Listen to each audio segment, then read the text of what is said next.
খুব সুন্দর লাগছে মাশাআল্লাহ। খিচুড়ির সাথে খাওয়া যাবে, পোলাওর সাথে খাওয়া যাবে, ভাতের সাথে খাওয়া যাবে। এরকম কুকিং রেসিপি বাই মায়ের রান্নাঘর থেকে আজ আমি আর মা বিফের একটি মজাদার আইটেম নিয়ে হাজির হয়ে গেলাম। এখানে আমাদের উপকরণ হিসেবে রয়েছে 2.5 কেজি বিফ মাংস। অনেকেই কিন্তু দাঁতের সমস্যার জন্য খেতে বড় সমস্যা হয়, তো মা আজকে দেখিয়ে দিচ্ছেন একদম কম ঝাল মশলা দিয়ে কি করে ঝটপট মজাদার নরম করে ঝুড়ো করে খেতে পারেন। মা এখানে কি দিয়েছি, একটু হলুদ আর লবণ, শুধু হলুদ আর লবণ। আমরা একটু জাস্ট সুন্দর করে এটাকে একদম জাল দিয়ে মাংসটা সিদ্ধ করে নিচ্ছি না মা, তারপরটা দেখতে থাকে যখন এসেছে সিদ্ধ হওয়ার পর একটু সুন্দর করে জাস্ট হাত দিয়ে কিন্তু খুলে নিয়েছে। ইচ্ছা করলে আপনার পাটায়ও করতে পারবেন। আচ্ছা, তাহলে আরও একটু মিশমিশ হবে না মা? আর একটু আস্তে আস্তে থাকলে আসলে ঝুড়া মাংস মজা লাগে। এটা রান্না করতে একটু পেঁয়াজটা বেশি লাগে। আচ্ছা আচ্ছা, পেঁয়াজ লাগে, সরষের তেল, সয়াবিন তেল নেবেন, এই আদা রসুন বাটা, আদা বাটা, হলুদ, মরিচ কাঁচা মরিচ আছে, তারপর হচ্ছে লাল মরিচের গুঁড়ো আছে, আর এলাচ দারচিনি, ও কিন্তু আমাদের গরম মশলা সবই আসলে নেওয়া হয়েছে। সরিষার তেল আর সয়াবিন তেল দুটোই আমরা একটু মিশিয়ে দিব। এই রান্নায় মা তেল বেশি লাগে না মা? হ্যাঁ, একটু তেল বেশি লাগে, নাহলে ভালো লাগবে না। আমরা কিন্তু প্রায় 1 কাপের মতো তেল নিয়েছি। তেলটা মোটামুটি হালকা গরম আসার পরে স্টার দিয়ে দিচ্ছি আমরা ভেঙে দিচ্ছি। এলাচ দারচিনি আর হচ্ছে তেজপাতা লং সবই যেগুলো লাগে আমার সাথে বাসায় সব ঘরে থাকে সবই আমরা একটু করে দিয়ে দিয়েছি।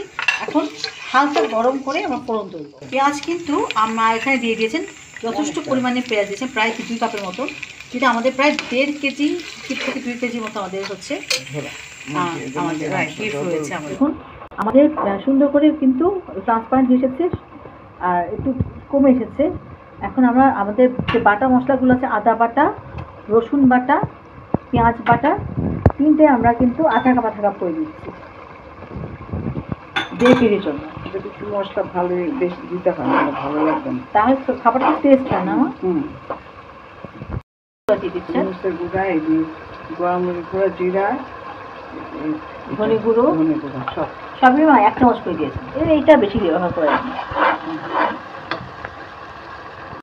এটা আসলে একটু লাল মরিচ পেয়েছি আমরা, কাশ্মীরি লাল মরিচ। এটা ঝালে যেমন খায় আর কি, আমরা আধা কাপ করে দিয়েছি। খুব ভালো করে মিশিয়ে নিচ্ছি, তারপর মশলাটা কষিয়ে নিচ্ছি। এখন একটু সয়া সস দিয়ে দিল।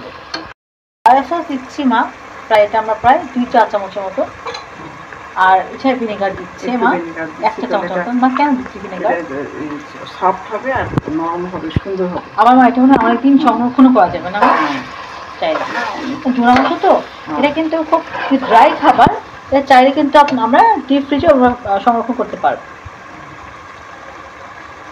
আমাদের মশলা সুন্দর কষে তেলটা উপর উঠে এসেছে।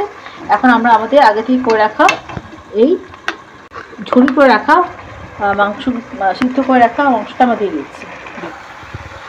মশলাটা একটু মাখিয়ে নিচ্ছে, পানি দিয়ে আমরা আরেকটু কষিয়ে নিব না?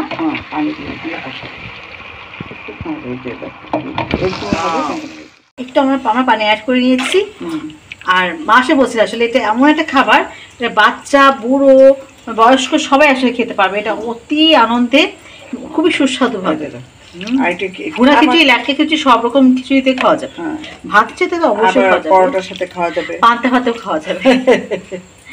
তো আমরা তাহলে একটু পানি শুকিয়ে আসলে আমরা আবার আসছি। আমাদের কিন্তু বিফের যে ঝোলটা অনেকটা শুকিয়ে এসেছে, যেহেতু ঝুড়ো করবো আমরা কিন্তু পানিটা মোটামুটি টোটাল শুকিয়ে নিয়ে আসবো। খুব সুন্দর হচ্ছে। ভাজা জিরা দিব। আচ্ছা, এখন কি এখনই দিয়ে দেবো না, একটু শুকানো করে দিব? বলছি আমার সঙ্গে সঙ্গে মিষ্টি একটা সেন্ট আসছে।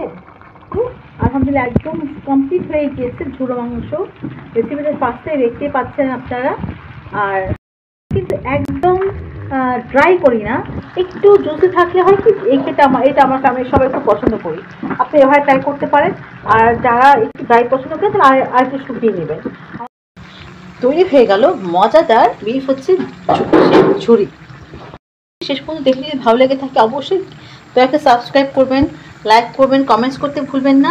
তাহলে আজ আমরা এই পর্যন্তই, আমি আর মা বিদায় নিচ্ছি। কুকিং রেসিপি মায়ের রান্নাঘর থেকে। আল্লাহ হাফেজ।